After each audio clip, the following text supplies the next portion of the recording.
Eu esqueci de falar namastê no outro vídeo. Gente, vamos para a segunda parte. Infelizmente, eu vou ter que subir em duas partes, senão os vídeos ficam muito longos, né? Onde eu parei? Coma. Quando eu tinha caído, da cama, né, do hospital. Tá. Caí da cama do hospital. E é que às vezes dá minhas costas, fica assim. Aí meu pai voltou, né? Minha mãe trouxe meu pai, falou que eu ia morrer. Meu pai veio com a minha mãe, não acreditando, falando que minha mãe tava louca, minha mãe tava louca. Imagina, eu tinha saído andando, eu não tinha, isso não era verdade. Mas veio com a minha mãe. Aí, só que como eu disse pra vocês, o hospital estava lotado de meningite, então não se podia ter visita assim com essa facilidade. Então, homem, então, como a minha mãe tinha que me acompanhar, porque eu era de menor. Mas assim, não podia visitar, ela só podia ir lá, ficar um pouco comigo, descer, assim. Mas meu pai não deixaram entrar, não sei porquê. Mas sendo que o médico pediu para levar meu pai, mas aí não acharam o médico, meu pai não conseguiu entrar, meu pai não conseguia entrar, meu pai tentando achar um jeito de entrar e tentando. Aí minha mãe explicou onde eu tava. Aí meu pai entrou pela escada de incêndio, é isso, pela escada de incêndio. Ele conseguiu entrar, invadir por trás, chegou na escada de incêndio. Subiu, conseguiu subir. Aí lá em cima já ninguém sabia quem era quem mesmo. Aí ele perguntou onde eu tava. Aí disseram pra ele, ele foi me ver. Eu não tava entubada nem nada, gente, mas eu tava em coma, de olhinho, tinha uma nuvem no meu olho, que já não era um olhar normal. E na hora que meu pai me viu, aí ele acreditou mesmo que eu tava muito ruim mesmo, que eu tava morrendo. Aí, tá. Aí disse que minha mãe disse que ele desceu de volta, chorando. Meu pai para chorar era duro. Chorando, aí ele falou, nossa, o que deu nela? Minha mãe falou, não sei, é a tal da meningite, aí esse povo aí tá tudo com a mesma doença. Fiquei, gente, uma semana em coma. Não, 5 dias em coma. Eu fiquei uma semana no hospital Emílio Ribas e uma semana no Mandaki. Então foi 5 dias, porque eu fiquei 2 dias ainda ali no Emílio Ribas, isso. Tá, como que eu acordei dessa coma? Foi assim. Eu não sei também, existem coisas que eu não... É muito estranho, gente. Tem coisas que eu não consigo explicar mesmo. Nem Freud explica. O que aconteceu? Quando eu me lembro que eu sentei na cama, eu acordei, sentei na cama, fui na janela, andando assim, acabei de sair do coma, fiz isso. Fui na janela, olhei para fora, eu vi que eu estava muito alta, vi os prédios assim, vi que o tempo estava meio nublado. Eu fiquei olhando assim na janela, olhei pro céu. Nisso entrou uma enfermeira. Aí ela falou, Nossa, o que você tá fazendo aí, menina? Aí eu disse, olhei para ela só, quando disse para vocês eu era tímida, não respondi nada. Ela falou, pra cama, doutor, chamou o doutor veio. Aí me deram medicação, puseram para dormir, aí eu só dormi. E depois acordei de novo e dormi. Aí teve uma hora que eu acordei, que eu tinha uma menina do meu lado, uma menina novinha. Novinha, mas era mais velha que eu, a mocinha. Ela devia ter uns 18 anos. Que puseram a cama dela do lado da minha, assim. Até então eu tava sozinha. Aí teve um momento que eu acordei, que eu virei assim, eu já tinha saído do coma, né?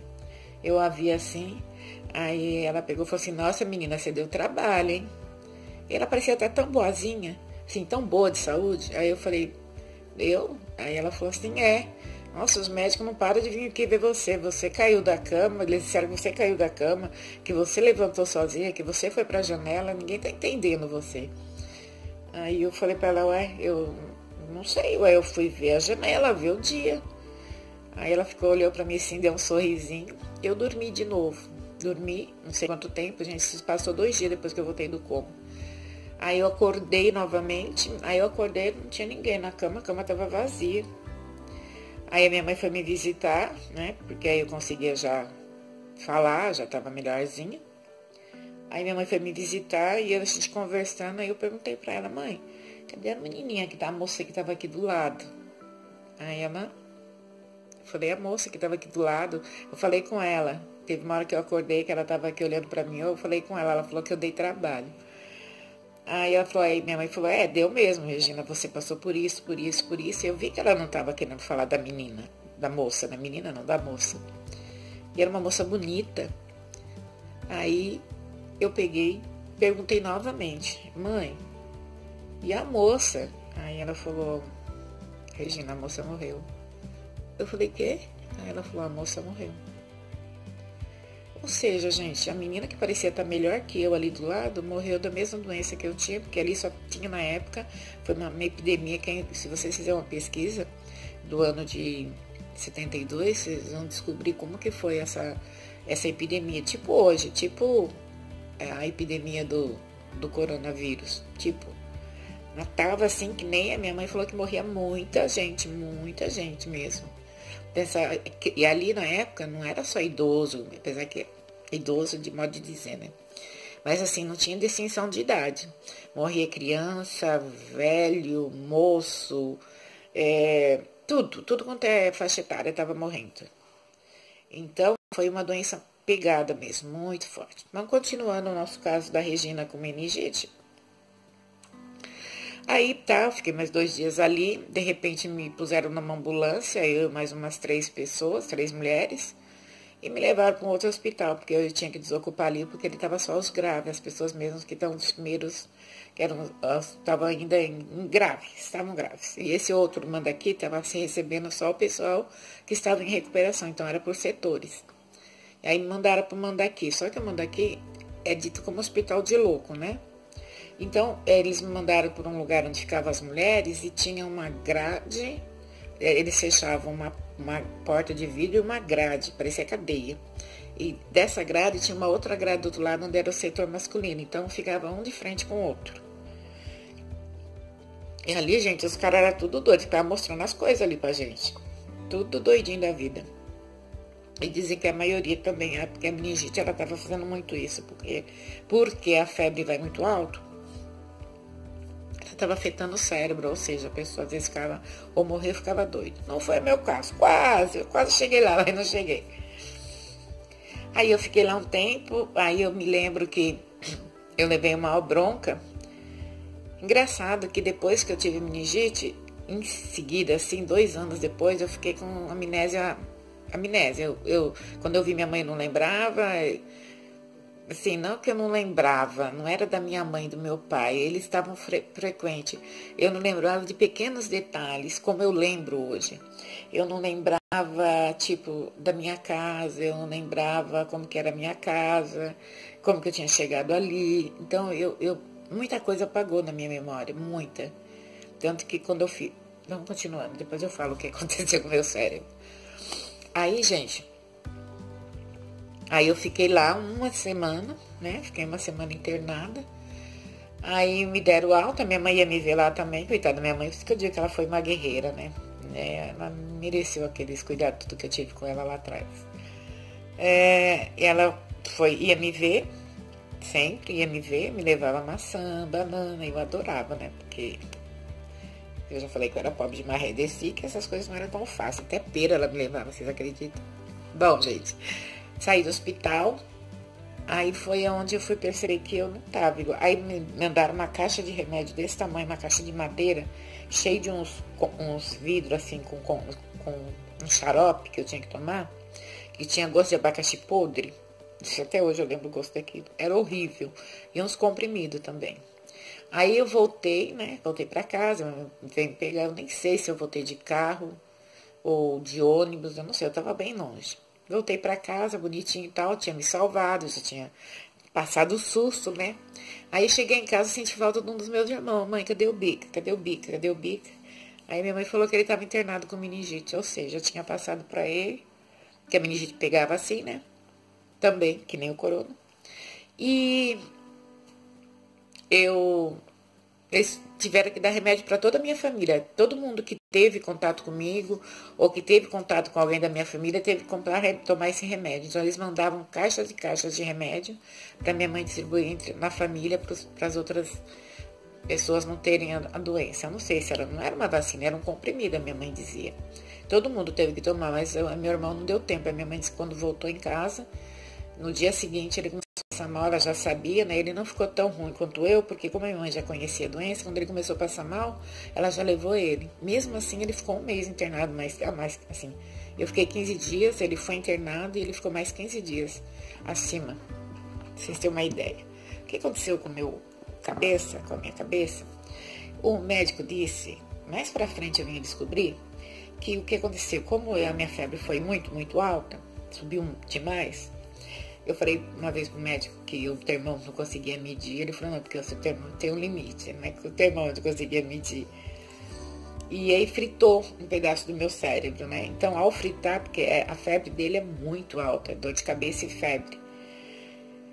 E da meningite. E fritou um pedaço do meu cérebro. Então, eu fiquei uns 2 anos ainda fritou a parte onde fazia a memória de ligação. Ou seja, eu via, sabia que eu te conhecia, mas não te ligava ao quê?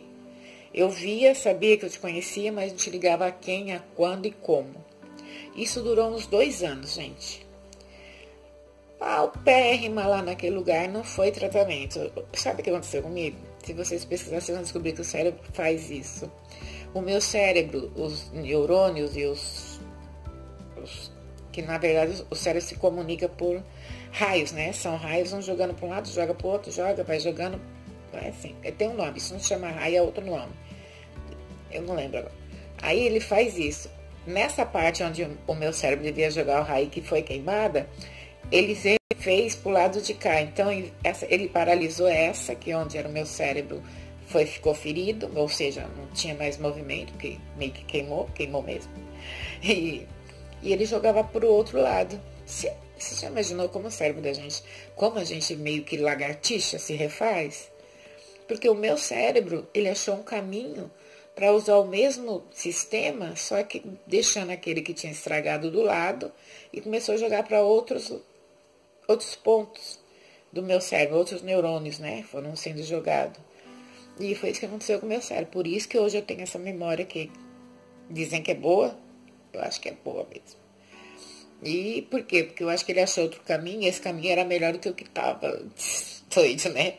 Mas então, gente, foi assim que eu tive a meningite, não, minha não, vai pra lá.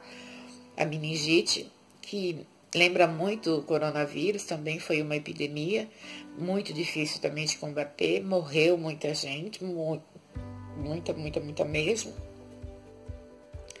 E eu não, né? Eu tô aqui, Vivona da Silva, com anjos, e aí então, gente, aí depois de tudo isso passado, quando eu comecei a melhorar e tal, eu sempre lembrava desse homem que me tirou da ambulância. Aí um dia a gente conversando, eu falei com a minha mãe, eu falei, mãe, eu lembro do motorista, eu vi ele a hora que ele puxou a maca. Ela falou, o quê? Ela falou, não. Eu falei, ele não puxou a maca de dentro da ambulância? Ela falou, não foi ele. Eu falei, mãe, mas eu vi. Ela falou, você não viu não, Regina, porque não foi ele.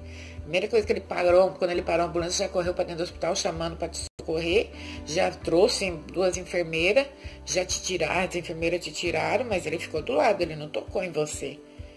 Aí, então, gente, quem foi que eu vi me tirando daquela maca, aquele homem com uma jaqueta de couro mesmo, bege, quase marrom, castor seria, acho que a cor ideal seria castor.